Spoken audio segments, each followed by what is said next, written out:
जन्म. शुद्धोधनाला सिद्धार्थ गौतम हा पुत्र झाला. त्याच्या जन्माची कथा अशी आहे. शाक्य लोकात प्रतिवर्षी आषाढ महिन्यात येणारा एक उत्सव पाळण्याची प्रथा होती. सर्व शाक्य लोक आणि त्याप्रमाणे राजघराण्यातील मंडळी हा महोत्सव साजरा करीत असत. हा महोत्सव 7 दिवस साजरा करण्याची पद्धत होती. एका महामायेने हा महोत्सव मोठ्या थाटामाटात पुष्पमाला सुगंधादी वस्तूंचा उपयोग करून, परंतु मद्यपानादी उत्तेजक वस्तू वर्ज्य करून साजरा करण्यात ठरवले. उत्सवाच्या 7व्या दिवशी ती भल्या पहाटे उठली. सुगंधी पाण्याने तिने आंघोळ केली. दानधर्मार्थ 4 लक्ष मोहरा तिने देणगी म्हणून वाटल्या. मौल्यवान अलंकार घालून साजशृंगार केला. आवडीच्या पदार्थाचे सेवन केले व व्रताचरण करून निद्रेसाठी कलात्मतेने सजविलेल्या शयन मंदिरात ती गेली. त्या रात्री शुद्धोधन व महामाया यांचा एकांत होऊन महामायेला गर्भसंभव झाला. पलंगावर बहुडली असताना ती तशीच झोपी गेली. निद्राधीन असताना तिला स्वप्न पडले. स्वप्नात तिला असे दिसले की चतुर्दिकालांनी आपल्याला निद्रित स्थितीत मंचकासह उचलले व हिमालयाच्या माथ्यावर नेऊन एका विशाल शाल वृक्षाखाली ठेवून ते बाजूला उभे राहिले आहेत. नंतर चतुर्दिक्पालांच्या स्त्रिया तिच्या जवळ आल्या व त्यांनी तिला मानसरोवराकडे नेले. त्यांनी तेथे तिला अभंगस्थान घालून तिची वेशभूषा केली. तिला त्यांनी सुगंध द्रव्ये लावून फुलांनी असे सजविले की ती कुणा दिव्य शक्तीचे स्वागत करावयास तयार झाली आहे असे वाटले. इतक्यात सुमेध नावाचा एक बोधिसत्व तिच्या पुढे प्रकट झाला व तिला म्हणाला, मी माझ्या शेवटच्या जन्म पृथ्वीवर घेण्याचे ठरविले आहे. तू माझी माता होण्यास कबूल होशील का? तिने उत्तर दिले, मोठ्या आनंदाने. त्या क्षणी महामायेला जाग आली. दुसऱ्या दिवशी सकाळी महामायाने आपले स्वप्न शुद्धोधनास सांगितले. स्वप्नाचा अर्थबोध न झाल्यामुळे शुद्धोधनाने स्वप्नविद्येत पारंगत असलेल्या सुप्रसिद्ध 8 ब्राह्मणांना बोलावून घेतले.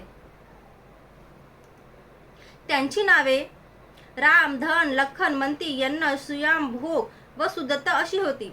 शुद्धोधनाने त्याच्या स्वागताची यथायोग्य तयारी केली. त्याने सेवकांकडून जमिनीवर फुलांचे सडे घालून या ब्राह्मणांसाठी उच्चासने मांडली. त्याने त्या ब्राह्मणाची पात्रे सोन्या चांदीने भरून घृतमुक्त व साखरी मिश्रित दूध भाताचे सुग्रास भोजन देऊन त्या संतुष्ट केले. याशिवाय त्यांना नवी वस्त्रे, गायी इत्यादींचे दान दिले. ब्राह्मण संतुष्ट झाल्यावर शुद्धोधनाने महामायेला पडलेले स्वप्न सांगितले आणि तो म्हणाला, या स्वप्नाचा अर्थ मला सांगा. राजा म्हणाला, चिंता करू नकोस. ब्राह्मण म्हणाले, तुला एक असा पुत्र होईल की जर तो संसारात राहिला तर तो सार्वभौम सम्राट होईल, पण संसार त्याग करून जर तो संन्यासी झाला तर तो विश्वातील अज्ञान अंधकार नाहीसा करणारा भगवान बुद्ध होईल. पात्रातील तेलाप्रमाणे महामायेने 10 महिने बोधिसत्वाला आपल्या गर्भात धारण केले. तिचा प्रसूती काळ जवळ येऊन लागताच प्रसूतीसाठी आपल्या माहेरी जाण्याची तिने इच्छा व्यक्त केली. आपल्या पतीला ती म्हणाली, माझ्या पित्याच्या देवदह नगरीला मी जाऊ इच्छिते. तुझ्या इच्छेप्रमाणे होईल. राजाने उत्तर दिले. सोन्याच्या पालखीत बसून शुद्धोधनाने मोठ्या लवाजमासहित तिला तिच्या पित्याच्या घरी पाठविले. देवदहाला जात असताना मार्गात फुलांनी बहरलेला तसेच पुष्पविरहित अशा वृक्षांच्या आल्हाददायक गर्द वनराईतून महामायेला जावे लागणार होते. तेच लुंबिनी वन होय. लुंबिनी वनातून पालखी नेली जात असताना ते वन स्वर्गीय अशा चित्रलता वनाप्रमाणे किंवा एखाद्या महाप्रतापी राजाच्या स्वागतासाठी सुशोभित केलेल्या मंडपाप्रमाणे भासत होते. बुंद्यापासून फांद्याच्या शेंड्यापर्यंत तेथील वृक्ष फुलाफळांनी ओथंबलेले होते. त्यावर नाना रंगाचे असंख्य भ्रमर चित्रविचित्र आवाजात गुंजारव करीत होते आणि निरनिराळ्या प्रकारचे प्रशिक्षगण मंजूळ स्वरालाप काढीत होते. तेथील मनोरम दृश्य पाहून महामायेच्या मनात तेथे थांबून काही काळ क्रीडाविहार करण्याची इच्छा उत्पन्न झाली. म्हणून तिने पालखी वाहणाऱ्या सेवकास आपली पालखी शालवृक्षाच्या कुंजात नेऊन उतरविण्यास व तेथे उभी राहण्यास सांगितले. महामाया पालखीतून उतरली व तेथील एका सुंदर शालवृक्षाच्या बुंध्याशी चालत गेली. त्या शालवृक्षाच्या फांद्या वाऱ्याच्या झुळकीने वर खाली हिलावत असलेल्या पाहून महामायेला त्यापैकी एक फांदी हाताने धरावी असे वाटले. सुदैवाने एक फांदी सहजता तिला धरता येईल एवढी खाली आली.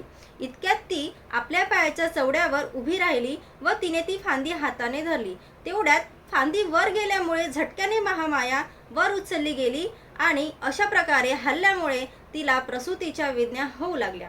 शालवृक्षाची फांदी हातात धरली असताना उभ्यानेच तिने मुलाला जन्म दिला. त्या मुलाचा जन्म ख्रिस्तपूर्व 563 वर्षी वैशाखी पौर्णिमेला झाला. शुद्धोधन व महामाया यांचा विवाह होऊन पुष्कळ वर्ष झाली होती, परंतु त्यांच्या पोटी संतान नव्हते आणि म्हणून पुत्रप्राप्ती झाली. तेव्हा शुद्धोधनाने व त्यांच्या परिवाराने आणि सर्व शाक्यांनी पुत्रजन्माचा तो उत्सव मोठा हर्षोल्लासाने थाटामाटात साजरा केला. पुत्रजन्माच्या यावेळी कपिलवस्तू ते राजपद भूषविण्याची पाळी शुद्धोधनाची होती. अर्थातच त्यामुळे त्या बालकाला युवराज म्हणून संबोधण्यात येऊ लागले.